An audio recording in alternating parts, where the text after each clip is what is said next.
Всем привет, с вами Костян. Мы по-прежнему во Вьетнаме, и сегодня у нас на переобзоре одно из неоднозначных мест. 4 года назад вышел выпуск, обзор на ресторан «Меню». И сегодня мы решили заскочить, его перетестить. Но не просто так, а потому что был донат. Константин присылает $115 и прикрепляет следующее сообщение: на поддержку лучших обзоров еды на YouTube. Спасибо огромное. Я пересмотрел все видео и чрезвычайно, tremendously, редкое слово, ими доволен. Спасибо вам огромное. Спасибо вам огромное. Ребят, всем тем, кто поддерживает, в частности, можно сделать и так. Заказать переобзор.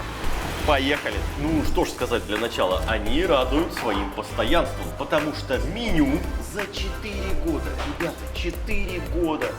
Я был тогда такой стройный, красивый, молодой. Короче говоря, за 4 года ничего не изменилось. Менюшка абсолютно ровно та же самая.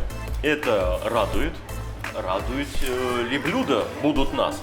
Я, естественно, подготовился и посмотрел предыдущий выпуск, как он был, что мы заказывали, чтобы сильно не повторяться. Мы повторимся лишь в одном. Это в главном блюде, которое здесь. Но, к сожалению, мне до конца повториться, как я бы хотел здесь, не получится. Потому что, когда я сказал: ребята, а давайте мы сделаем сегодня самый крутой вообще из возможных хот-потов из морепродуктов. И я говорю: вот эти все морепродукты, накидайте мне. На что она мне говорит: а нет вот этого, нет вот этого, нет этого. Сосиски есть. Я говорю: ну сосиски нам не особо подойдут в морепродуктовые. Я говорю: а что есть? Она говорит: вот это и вот эти все штуки. Я говорю: ну давайте, хорошо.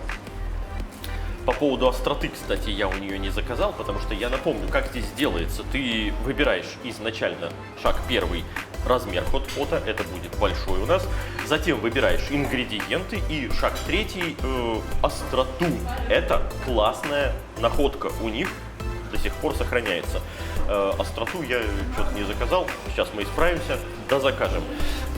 Ну и остальные блюда я посмотрел, там были у нас нормальные, хорошие, я решил пройтись по другим. То есть начнем с обычного меню салата. Ресторан «Меню», то есть их фирменный салат. Ну и дальше по мере поступления. Sorry, I didn't say when we ordered this, right? I didn't ask for the spicy level, so for us, level 3, please, maximum, okay? Thanks. А вот и острота подъехала, как говорится, исправились. Ждем, когда что-то принесут. Что ж, господа, первым подъехал салатик, фирменный салат ресторана «Меню». Стоит он 69 тысяч, и когда мне принесли, я первым делом такой говорю: Рома, надо это дело все перемешать. Он такой: да нет, эти салаты обычно едятся вот так вот, наткнул на вилку и вперед. Я даже не знаю, честно говоря, как делать. Ну давайте сначала так, как Рома советует. Наткнул колбасину, какую-то овощину. Ну уж извините, так и попробуем. Мясно, уксусно, свежо. Что за мясо, я пока не пойму.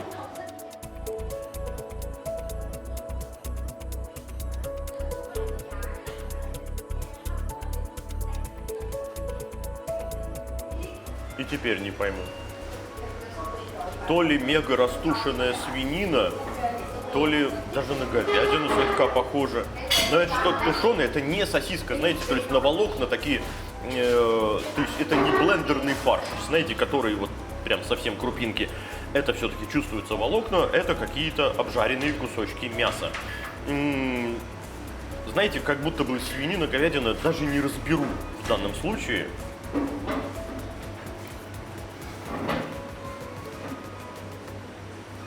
По жирности больше на свинину похоже. Салат классный, салат вкусный. Давайте поковыряемся теперь и как раз таки посмотрим. Кусочки мяса с соусом. Болгарский есть. Капуста имеется. Листья салата. Китайская капуста. Кукуруза. Что еще? Ну и начос. Да. Ладно, замес. Салат очень крупно порублен, поэтому да, действительно, не надо такие салаты перемешивать. Я пока начос, а Ром, попробуй салатик.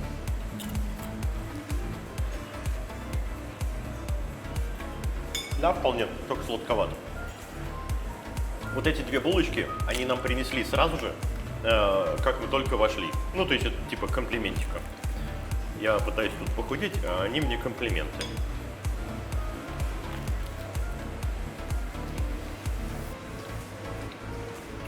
О чем обмазан, не пойму. Какой-то паштет. Рыбный, что ли.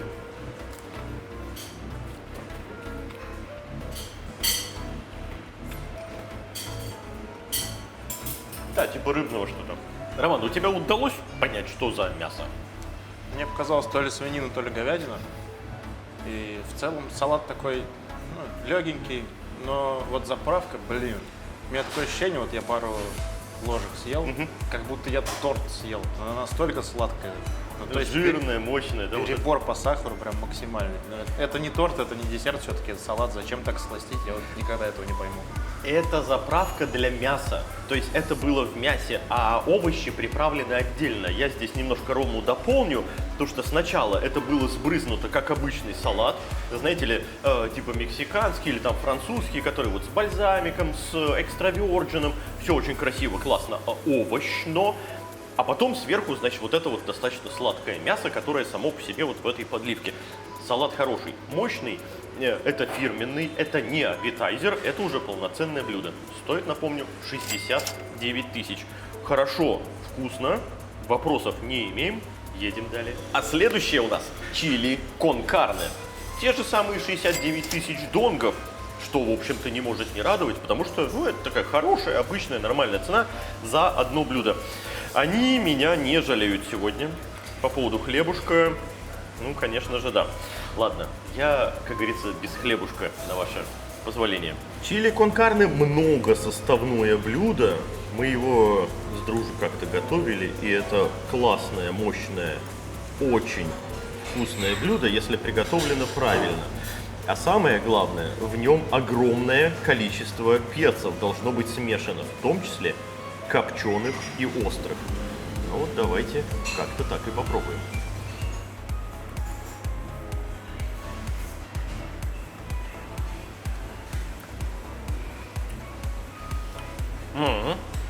Острота появилась. А то я было сначала такой пробую, а где она?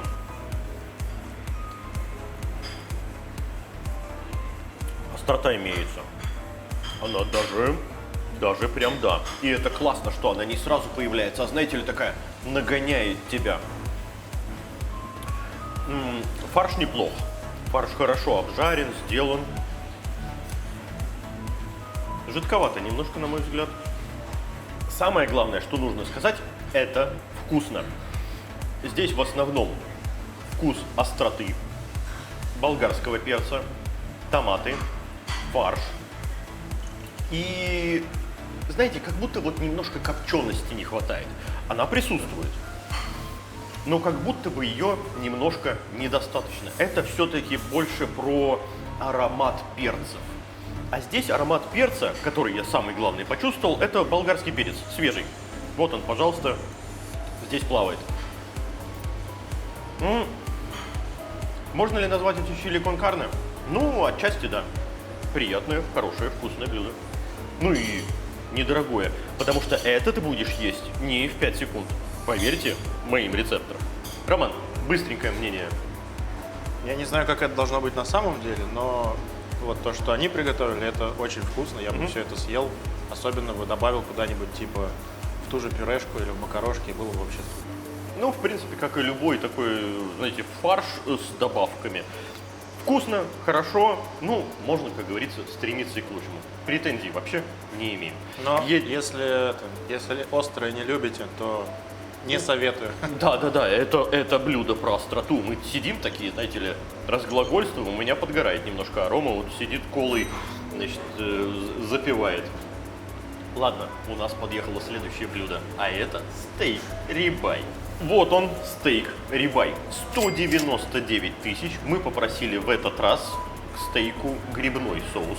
В том обзоре у нас был демигляс соус, и у нас был тибоун Тибон, да, чуть-чуть подороже, но вот мне захотелось рибайчик, именно классический, знаете ли, и посмотреть в прожарку Рэя, попали ли они. Ну, давайте смотреть и резать. Резать и смотреть. О, мягкость чувствуется. Так. Прям. Слушайте, так хорошо же. Ну, давайте вот так перевернем. Вот она, разрезна. Все вроде как в наличии. Режется прям очень неплохо, мягко. Иди сюда. Слушайте, так и хорошо. И жирок на месте, и краснота присутствует. Ну, короче говоря, вроде все очень даже неплохо. И давайте. Хороший такой кусок. Соус мощный.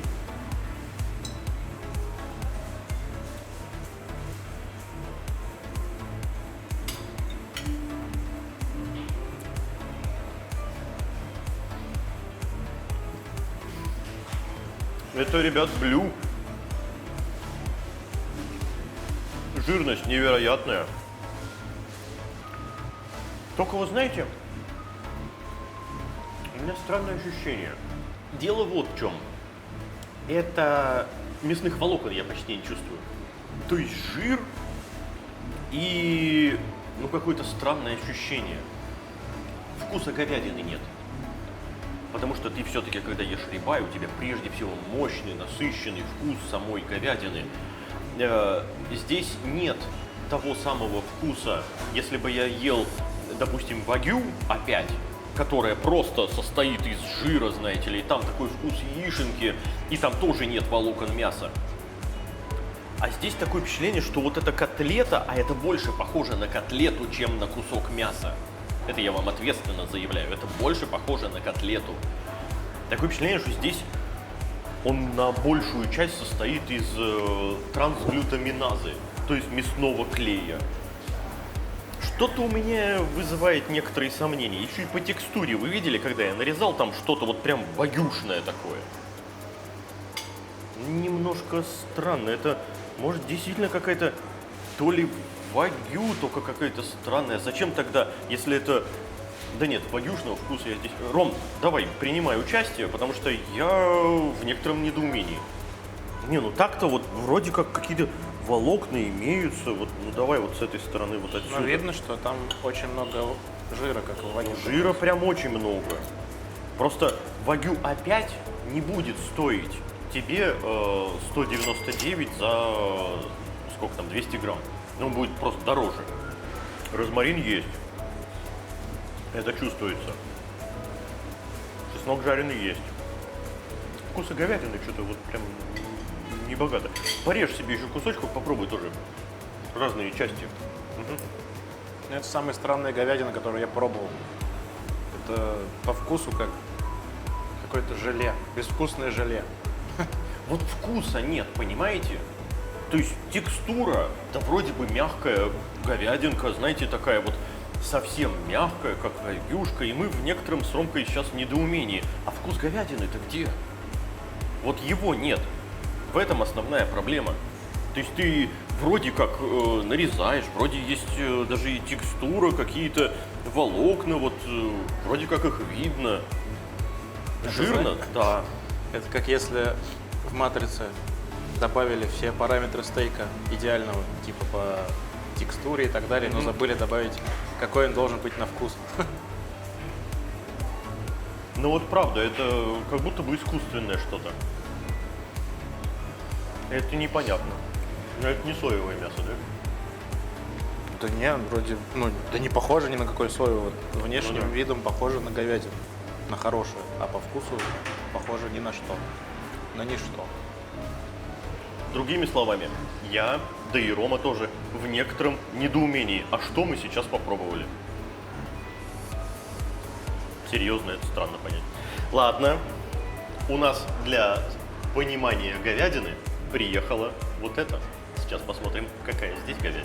С яичницей, что ли? А, ну да, это же их фирменный, поэтому здесь может быть как угодно. С яичницей. котлетой, бекон, ну и овощички, салат и прочее, помидорки. Роман, пробуй, да и я тоже.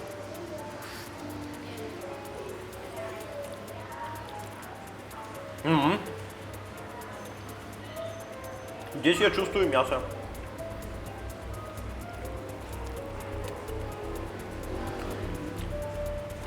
Яичница, по-моему, не в тему. Хрусткости огурчиков немножко не хватает, но вообще баланс хороший. Это хороший, вкусный бургер. 79 тысяч он стоит, и вот эту половину я точно доем. И, как я вижу, Ромка тоже с удовольствием. Только он, да, яишенку отложил, покажи людям. У меня к бургеру нет никаких претензий. Может быть, яишенка немножко не в тему. Роман. Отличный бургер, если убрать из него яичницу, но потому что яичница это вообще никогда в бургере хорошей не будет. И, видимо, у них фирменный бургер разрабатывал человек, который бургеры не любит. Ты знаешь, вот они в банишку вечно здесь кладут вот это вот все с яичницей, там, с перепелиными яичками. Может быть, туда это и заходит. Все-таки бургер, если вы разрабатываете свой, ну, туда можно ж болгарского перца, например, да, добавить, каких-нибудь таких вот овощей, салата, маринованный огурчик, плюс соленый огурчик, там, острый перчик маринованный с халапеньо добавить. И это вот, ребята, назовите своим фирменным бургером, и тогда совсем другое дело. Никто ж не спорит. По поводу говядины, мне зашла. Котлета вообще супер, прям отлично. А сколько он стоил? 79. А, ну тогда, блин, это вообще офигенно. Я думал, он под сотку. Ну, нет, хороший. Нет, это вообще все супер. Просто яичницу убираешь и наслаждаешься. Да, вот он, самый нижний D-меню гамбургер. 79 тысяч. На мой взгляд, действительно, во-первых, сытно, не особенно дорого и действительно их фирменный, хороший, отличный бургер. Ладно, что у нас там? Главное подъехало. А вот оно и главное блюдо. Сколько оно стоит сейчас конкретно сказать не могу, потому что там вы видели, ты заказываешь разные позиции, остроту, и это все, ты то, что напихал, оно свою стоимость имеет, поэтому там нужно складывать. Могу первое, что сразу же отметить здесь. В тот раз, когда мы заказывали, нам сразу же принесли перчатки. Плюс ко всему еще и щипцы, которыми ломать клешни. Ну ладно, у нас сегодня лобстерозаменитель в виде раков. Вот раков здесь, Ром, ты вообще встречал? Нет. Ну прикинь, это раки. То есть у них вот в меню конкретно crawfish написано, то есть раки. Грязь, говорит. Грязная пища, раки со дна грязь едят, их есть нельзя. Подожди, перчатки есть, что я на них гоню? Давайте ковырять раков. Хочется прежде всего достать шейку. Не богатые, не большие, но горячие. Давай. Откупоривайся. Ага, отвалилась сама сразу же. Да, ну вот тут вот вызовет, наверное, некоторые проблемы, но ничего. Опа, а вот и она. Так, сколько их, кстати, здесь? Вот одного я почистил, вот еще два, и вот, похоже, третий еще плавает. Вон четвертый. А, вон четвертый. Ну, короче говоря, раки присутствуют. А креветка-то на вид, конечно, подусталая.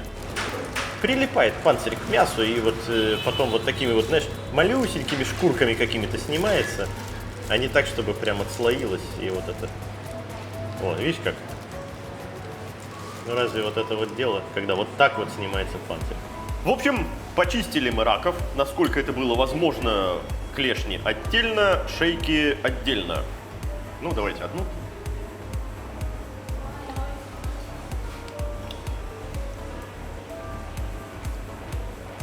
Как я от них ничего и не ждал, так от них ничего и не получишь. Ровно уверен, так же, как и от креветки.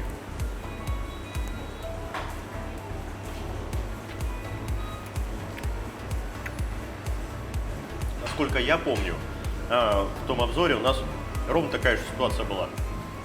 Жутко передержанные, перемороженные морепродукты.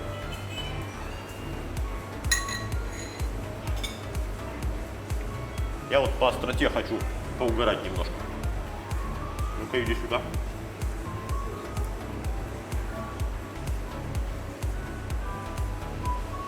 О, накатывает. Острота хорошая. Мощная. Мне нравится этот бульон. Здесь картошечка. Угу.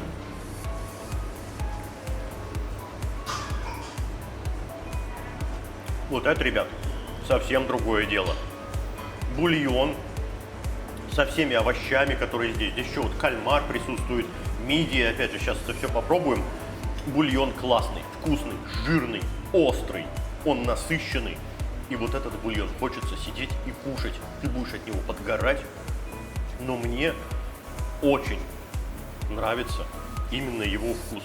То есть, понимаете, вот эту кукурузу вареную я буду есть с этим бульоном намного с большим удовольствием, нежели вот эти вот морепродукты, Ром. Вот. Давай.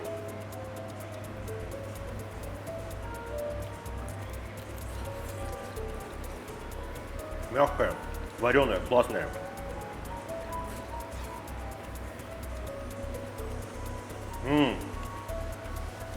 И вот так вот сидишь, запиваешь. Заказал себе вот это вот хрючево корыца, и все, сидишь, оттопыриваешься.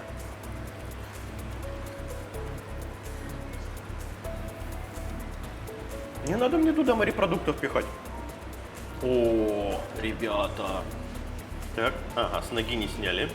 Сейчас я это сделаю, вот так. Чесночок.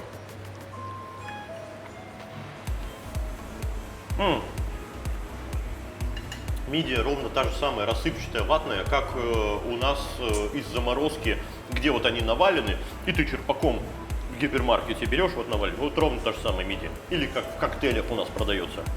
Это не вкус мидии, это вкус ваты рассыпчатый. Ну, короче, вы понимаете, о чем я. Такого добра и у нас хватает. А вот, да, я уверен, что и давай, чтобы быстренько прикончить то самое. Держи гребешка тоже. Давай вот я тебе сюда. Вот так. Ага. И ровно то же самое кальмара. Надо все, как говорится, у нас все до конца распробовать. Давай вот я гребешка. Вот так.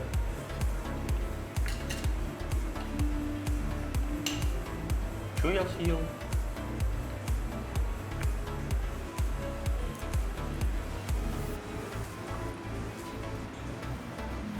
Резиновато. Ну ладно, я хоть обваляю вот этого кальмара во вкуснейшем соусе.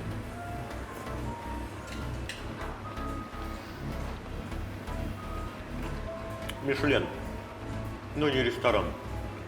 Покрышка Мишлен. Нет. Острота нравится мне больше всего остального вместе взятого. Ну и вкус, естественно. Бульон просто. Еще один рак. Может быть, оно и хорошо, что сегодня у нас так случилось, что в меню нет тех позиций, а то хотелось там и, значит, такого-то краба, другого краба, лобстера, лангуста, там, осьминога, вот этого. Ну, ребят, ну, морепродукты у вас откровенно хромают. Они из заморозки вообще хрен какого года. И, на мой взгляд, совершенно зря и не нужно использовать такие морепродукты. Ну, потому что, ну, мидии здесь, пожалуйста, свежие. Ну, короче говоря, ладно. Роман, твое мнение, опять же, по морепродуктам, ну и прежде всего вот по овощичкам, по бульону. Это максимально странная вещь. Я даже блюдом это не назову. То, что такое небольшое количество неликвидных морепродуктов находится в жиже, в которой можно в аду в котле варить людей. Даже вкус-то особо вот от этой остроты не чувствуется. Да и вообще, ну это же не суп. Ты такое количество вот этого соуса, я не знаю, что это, не съешь. Столько не съешь. Пару ложек. И вот смысл вообще вот этого блюда я не понимаю.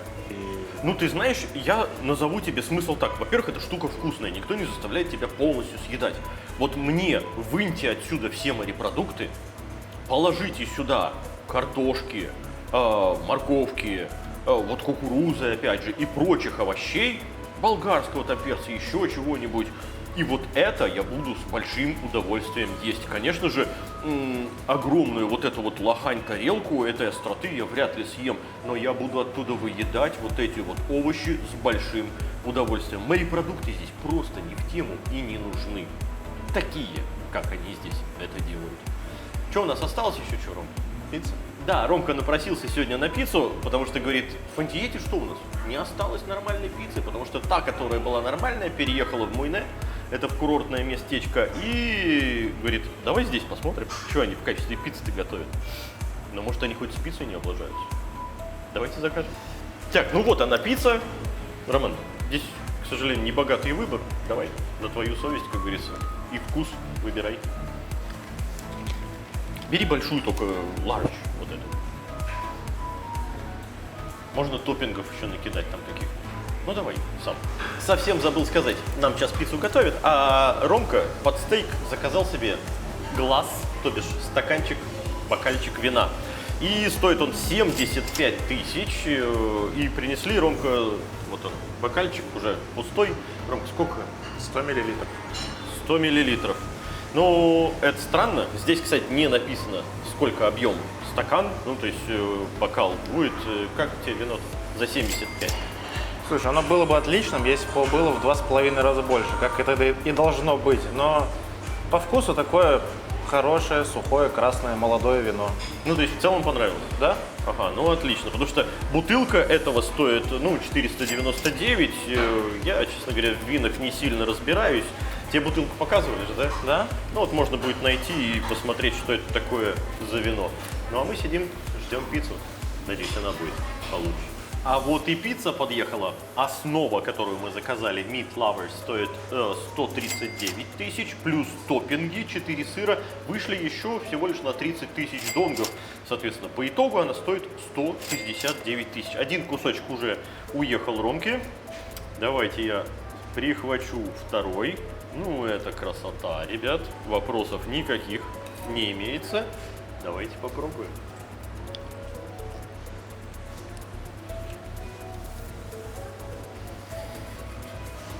Ну, ребят, что сказать. Это очень вкусно. Сыра много. Я, правда, кроме моцареллы, особенно другого сыра-то не почувствовал. Ну, то есть, знаете, там же какие горгонзола, наверное, вонюченького чуть-чуть вот этого сыра, моцарелла. Моцарелла, чеддер, пармезан. Чеддер, пармезан. Пармезана я не чувствую, чеддер может быть, но основная штука это, конечно же, моцарелла. Наполнение хорошее, мясо присутствует. По поводу самой булки, основы, у меня претензий особенных нет. Тем более, что это не очень-то и дорого получается, потому что одну из самых вкусных, да нет, самую вкусную пиццу, которую мы ели вот в этом ресторанчике, La Riva, она там подороже. Ну, там, конечно, повкуснее. Согласен, там уровень практически недостижимый с точки зрения пиццы. То, что это вкусно, то, что это богато, это однозначно. Ром, у меня претензий нет, а у тебя? Мне кажется, это максимально вкусная вещь, которую можно приготовить не в печи с дровами. Угу. Здесь и тесто хорошее, корочки даже вкусные, начинки много, и она тоже отличная. И цена супер, то есть все прям отлично. Как и с бургером, кстати, и цена, и качество. Ну, в целом, да, наверное, я соглашусь. Эту пиццу можно есть и наслаждаться вкусом, ну и количеством. Вот я, ну ладно, я сейчас уже и так сытый, все-таки мы столько блюд попробовали, но здесь хочется, как говорится, еще кусочек заточить. Ром, давай оставшиеся пополам разделим, ты своим заберешь половинку, я своим тоже. Ну, потому что хочется, знаете ли, таким вкусом и своих тоже угостить. Ну, как и в прошлый раз. Неоднозначное местечко. Есть провальное, а есть и крайне вкусное. Давайте итог подводить. Вы знаете, мнение, по большому счету, за эти 4 года, респект им и уважуха, то, что они продолжают работать, у меня не изменилось. А дело вот в чем. Морепродукты – это не про этот ресторан. Вот здесь очень красивые картинки в меню. Лобстеры, осьминоги, там, да здоровые эти креветки, раки присутствуют, кальмары и прочее. Ну, ребят, Ну не надо это делать из заморозки сумасшедшей, перемороженной, потому что креветка это вата. Это, ну, короче говоря, очень и очень плохо здесь все с морепродуктами. Чего не сказать о других блюдах. Нормальный салат. Очень даже неплохо. Мясо присутствует, все как бы на уровне. Прекрасный бургер, замечательный чили кон карне. Ну, сегодня еще вот очень странный стейк выдался, потому что я такого вкуса от стейка не то что не ожидал. Я его до сих пор вообще никогда и не встречал, такого вкуса от стейка. Я так и не понял, что я съел. Серьезно, я так и не понял. Крайне необычный. Даже не знаю, как это описать. Это котлета жирная, без вкуса мяса и какая-то странная. Такое впечатление, что действительно из каких-то соезаменителей, не пойми с чем, я не разобрался. А что касается пиццы, прекрасно здесь все. Цена великолепная, наполнение отличное, сыр тянется, мясо присутствует. Ну, короче говоря, все отлично здесь с пиццей. Поэтому этот ресторан обходить стороной ни в коем случае нельзя. Но конкретные блюда вы теперь знаете, которые здесь можно заказывать. Нужно заказывать. Ну а с вами был Константин. Для подписчиков Костян. Всем пока.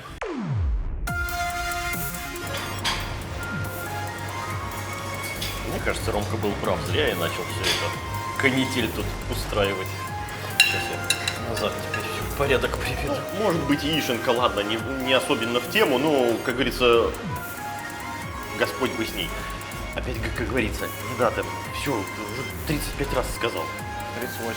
А? 38? Ну,